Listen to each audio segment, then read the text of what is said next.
지난 25년이라는 긴 시간 동안에 몸담았던 중소기업 생활이 구조조정이라는 차가운 단어와 함께 막을 내렸습니다.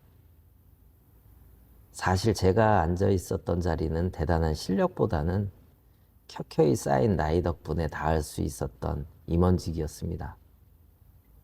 스스로도 그 사실을 잘 알고 있습니다. 하지만 막상 그 끝에 서 보니까 머리로 이해하는 것과 가슴으로 받아들이는 것은 전혀 다른 차원의 문제더라고요. 짐을 정리하고 책상을 비워서 나오는 날의 그 서늘한 기분. 아마 비슷한 연배분의 분들이라면 말하지 않아도 공감하실 겁니다. 그렇다고 마냥 주저앉아서 한숨만 쉬고 있을 수는 없었습니다. 가장이라는 이름의 책임감은 통장에 찍힌 퇴직금보다도 훨씬 무거웠으니까요. 곧바로 운동화 끈을 묶고 일자리를 찾아 나섰습니다. 10곳이 넘는 곳에 이력서를 내면서 문을 두드렸습니다. 하지만 임원 출신이라는 화려한 타이틀보다 나이라는 숫자가 먼저 읽히는 냉혹한 현실을 체감하는 데는 그리 오랜 시간이 걸리진 않았습니다. 기회는 생각보다 빠르게 자취를 감췄고 저는 결국에 미련을 접기로 했습니다. 그렇게 제가 새롭게 발을 들인 곳은 건물의 시설관리 현장이었습니다. 작년에는 낯선 교대 근무를 시작하니까 의외로 혼자 머무는 시간이 꽤 많이 남더라고요.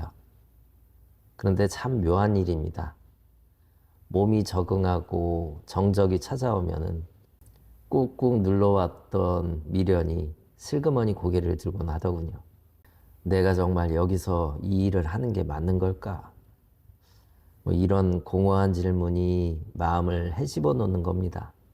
가끔은 그 지독한 아쉬움을 이기지 못해서 예전 경력을 살릴 수 있는 곳에 이력서를 슬쩍 넣어보기도 합니다. 여전히 과거의 나와 현재의 나 사이에서 서성이고 있는 셈입니다. 그러던 중에 거짓말처럼 기회가 한번 찾아왔습니다. 상세히 밝힐 수는 없지만 이름만 대면 알만한 기술협회 사무처장직인데 서류 전형에 합격했다는 연락이었죠.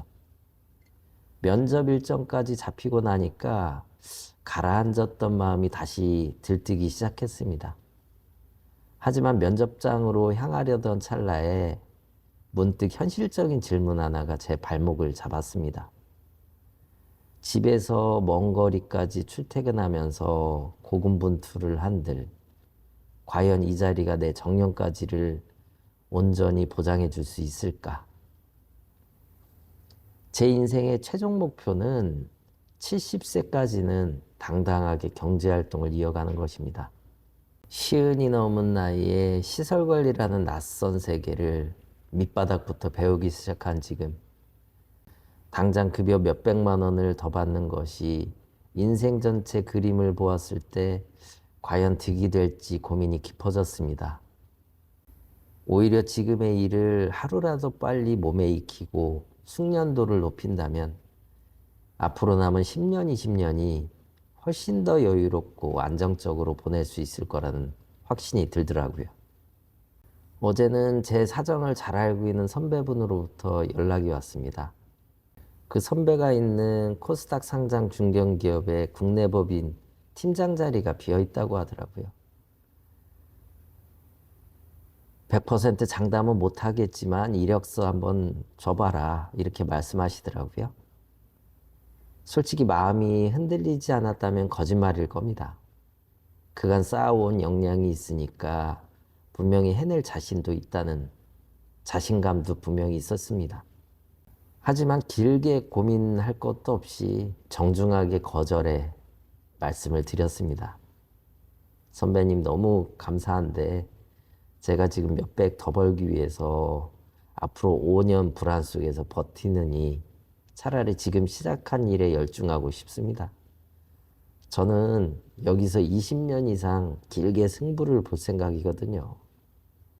지금은 생소하지만 이 일에 오롯이 적응하는 게 저한테는 훨씬 더 중요하고 가치 있는 일인 것 같습니다. 뭐 이렇게 말씀드렸더니 그냥 알았다라고 말씀하시는데 아무튼 너무 감사하죠. 진심 어린 감사의 뜻을 전하면서 전화를 끊었을 때 묘하게도 마음 한구석이 환해지면서 홀가분해지는 것을 느꼈습니다. 비로소 제가 서 있어야 할 자리가 어딘지 스스로 확답을 내린 기분이었습니다. 요즘 5060 세대 중에서는 저처럼 예상보다 일찍 퇴직을 맞이하고 좀처럼 열리지 않는 취업문 앞에서 좌절하시는 분들 참 많습니다. 제가 언젠가 TV 다큐멘터리에서 본 중년 남성의 뒷모습이 아직도 기억의 한구석에 선명하게 남아 있습니다. 그분은 삼성과 유명 외국계 기업에서 50대 중반까지 소프트웨어 엔지니어로 활약했던 그야말로 엘리트 중의 엘리트였습니다. 재취업을 위해서 가방에서 이력서를 꺼내드는데 한눈에 봐도 대여섯 장은 좋게 되어 보일 만큼 두툼하더라고요.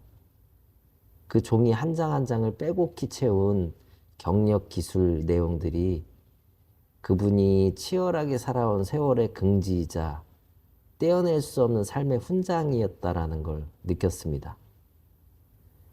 하지만 같은 시대를 걷는 입장에서 솔직한 심정을 말씀드리면 그 모습이 조금은 안타깝게 다가왔습니다. 과거의 화려한 경력은 분명 빛나는 자산이지만 지금 이 시점의 나를 냉정하고 객관적으로 바라볼 수 있는 용기가 더 간절해 보였기 때문입니다. 저처럼 이름 없는 중소기업 임원으로 살았던 사람도 이 차가운 현실을 받아들이기가 이토록 버거운데 네로라는 대학을 나와서 이름만 대면 아는 짱짱한 직장에서 최고를 달렸던 그분의 속마음은 오죽할까 싶어서 마음이 짠해졌습니다. 때로는 그 묵직한 이력서의 무게가 새로운 세상으로 나가는 발목을 잡는 황금 족쇄가 될 수도 있다는 사실. 그것이 우리 중장년층이 마주한 가장 아프고도 가혹한 현실이 아닐까 싶습니다. 퇴직 후 우리가 가장 경계해야 될 것은 무엇일까요? 저는 단연코 괜한 욕심이라고 생각합니다. 왕년에 내 경력을 어떻게든 살려보겠다거나 단기간에 큰 돈을 벌어서 그간 고생을 보상받겠다. 이런 조급한 마음으로 무리하게 사업이나 투자에 뛰어들었다가 평생 땀 흘려 일궈온 소중한 자산을 한순간에 잃는 경우를 너무나 자주 봅니다. 우리 나이에 한 번 무너지면 다시 일어설 기회는 좀처럼 허락되지 않는다는 사실 잊어서는 안 됩니다. 제 친구 중에 한 명은 은행 지점장 승진을 코앞에 두고 명예퇴직을 했습니다. 주변에서는 다들 아깝다고 혀를 찼지만 그 친구는 고민 끝에 윙바디 화물차 운전대를 잡았습니다. 딱 5년만 몸으로 정직하게 고생하면서 남은 노년은 편안하게 즐기겠다. 그 친구 담백한 고백에 저는 진심으로 그의 손을 맞잡으면서 응원해줬습니다. 무리한 투자로 삶의 근간을 흔드는 위험을 감수하기보다는 정직하게 몸을 움직여서 번 수익을 연금에 보태며 노년의 시간을 지켜내는 것. 그것이야말로 지금 우리 세대가 택할 수 있는 가장 안전하고 확실한 노후 대책이라는 걸 우리는 겸허히 인정해야 합니다. 어쩌면 행복은 과거에 화려했던 명암 속에 있는 것이 아니라 오늘 하루 땀 흘려 일하고 돌아온 뒤에 마주하는 평온한 저녁 식탁 위에 있는지 모르겠습니다. 5060 동료 여러분, 괜한 욕심으로 노후의 소중한 자산을 한순간에 날리기보다 비록 작은 수익일지라도 내 손으로 정직하게 벌어 연금에 보태며 하루하루를 든든하게 버텨내는 것. 저는 이것이야말로 우리에게 필요한 가장 고귀한 지혜라고 믿습니다. 물론 과거에 화려했던 나를 내려놓는 과정은 뼈아플 정도로 고통스러울지 모릅니다. 거울 속에 비친 낯선 내 모습이 한없이 작아 보여서 마음이 헛헛해지는 날도 있겠죠. 하지만 시간이 결국 답을 줄 것입니다. 지금의 이 생경한 일도 낯선 생활도 결국은 우리의 소중한 일상이 되어 스며들 테니까요. 현실을 기꺼이 품에 안고 그 안에서 소소한 즐거움을 찾아내는 것. 그것이야말로 우리가 가장 빠르게 행복에 닿는 지름길이라고 저는 조금씩 알아가고 있습니다.